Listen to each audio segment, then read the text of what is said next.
Welcome to the new Madisonian. It's Data TV.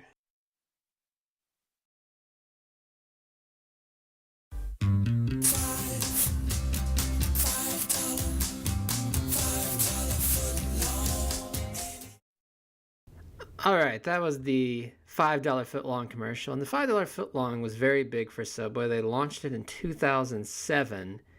And they started seeing a lot of growth after that. And you can see here, this is the store count growth. You can see they grew very well from 2008 to 2013. A little blip in 2011, sort of a delayed reaction to the recession. But otherwise, pretty good until around 2015. And then they start seeing a little growth and then negative growth in 2016. And so we're going to look more into that. Here's the state level growth, and this chart's a little bit tough to read, but the main takeaway is that Subway is growing in pretty much every state from 2011 to 2013. This is a 2-year growth rate. Some states they're growing very rapidly in, and that all changes very quickly. Now we can see in this chart, this is 2014 to 2016, so a few years later, and 2-year growth figures change dramatically. Now Subway has negative store count growth in maybe not a majority, but more states than they have positive growth. And they have very negative growth in a few states, so that's troubling. The problem for Subway is the competition is getting much tougher. And this is the Subway competitor store count chart, and this shows that Firehouse Subs, Jersey Mike's, Jimmy John's, all becoming big threats to Subway, and all three of those franchises see their store counts more than double, or with Jimmy John's just slightly less than doubling in a 5-year time frame. Similar deal, even though they're a little bit smaller, Potbelly and Which have also been growing very rapidly. So, Subway's had to deal with Quiznos back in the 90s and the aughts, and then Quiznos started struggling, but in really the past 10 years, Subway's competition has intensified dramatically. Now let's jump back into the state level changes, and now we're in Tableau, and we can visualize this growth to negative growth on a map.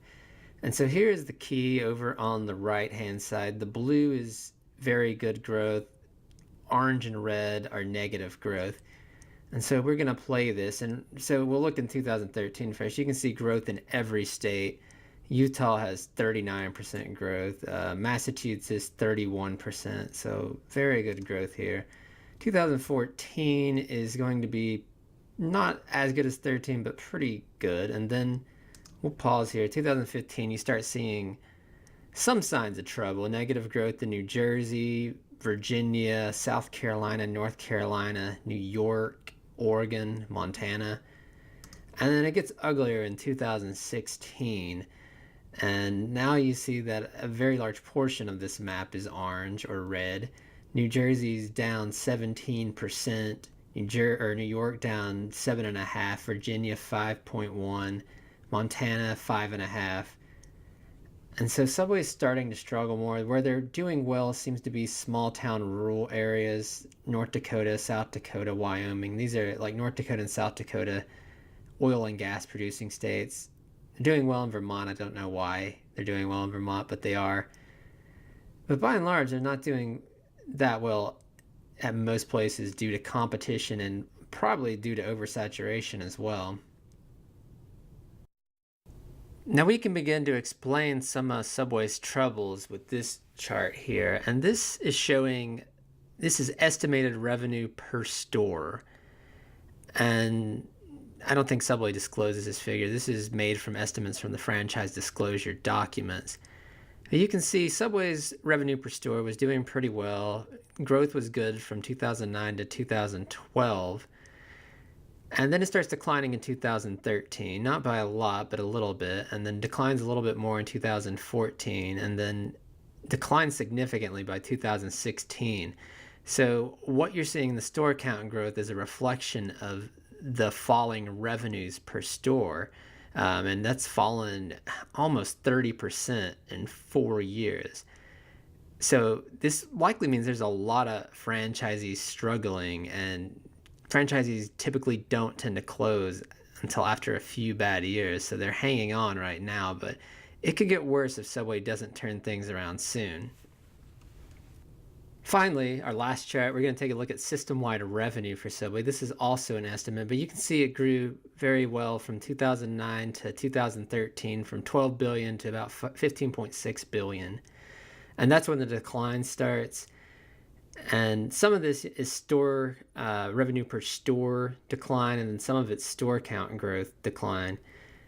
And so by 2016, it's down about 25% from 3 years prior, from 15.6 billion down to 11.8 billion. Subway has a clear growth problem right now, and they're searching for solutions, and they've gone back to the $5 footlong as a solution. And many franchisees are not thrilled with this decision. There have been some that have protested it. Personally, I think Subway has no other choice. The better sub chains, the Firehouse Subs, Jersey Mike's, Jimmy John's, all those chains are increasingly beating out Subway. They're offering a better quality product. And Subway has responded over the past few years by increasing their prices like the better sub chains, but not increasing the quality. And so that's the problem. Either Subway has to improve the quality, or they have to improve the price to become more competitive. And the price is a much easier fix. All right, that's it for this episode. Thanks for watching. Make sure to click the subscribe or click the thumbs up button if you like our content. And we'll see you next time.